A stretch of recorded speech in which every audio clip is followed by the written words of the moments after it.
Uholanzi imeitaka Jumuiya ya Ulaya siku ya Jumatano iwaweke Wahouthi wa Yemen katika orodha ya makundi ya kigaidi baada ya kundi hilo kudai kuhusika na shambulio dhidi ya meli ya mizigo yenye bendera ya Uholanzi Manevergrach katika Ghuba ya Aden.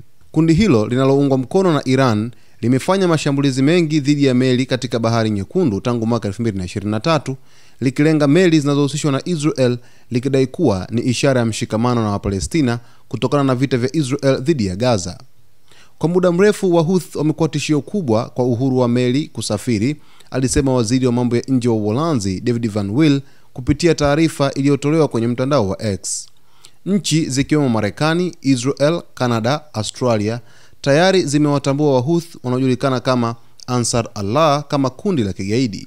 Iwapo Umoja wa Ulaya utaamua kuwaweka katika orodha yake ya makundi ya kigaidi, hatua hiyo itamaanisha kuwekewa vikwazo vya kiuchumi pamoja na kufungiwa mali na fedha zao.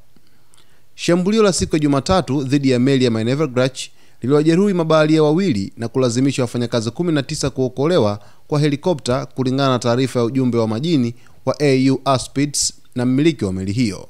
Msemaji wa kijeshi wa Wahouthi alisema shambulio hilo lilitekelezwa kwa kombora la cruise. Kampuni ya Spile Off yenye makao makuu Amsterdam, Uholanzi, ambayo inamiliki meli hiyo, ilisema Manevergrach ilikuwa katika maji ya kimataifa ya Ghuba ya Aden wakati iliposhambuliwa ikapata uharibifu mkubwa na moto.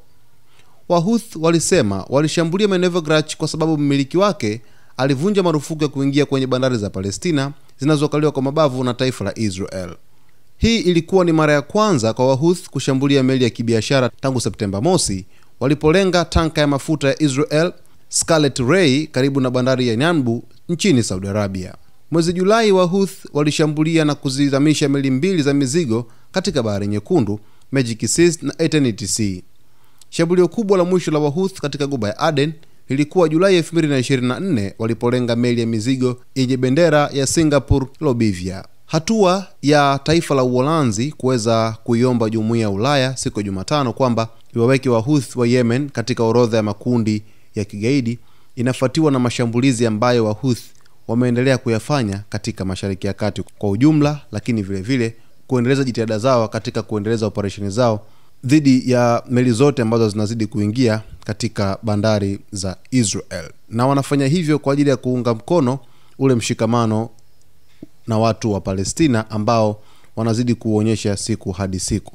Mtazamaji, kuna mengi sana utakwenda kuyafahamu na kwenda kuyajua katika channel yetu pendwa kabisa. Nikusihi, kama bado hujaweza kusubscribe channel yetu, basi wakati ni huu uweze kusubscribe channel yetu, lakini kulike video zetu, kukomenti pamoja na kushare. Jina langu naitwa Victor Moshi.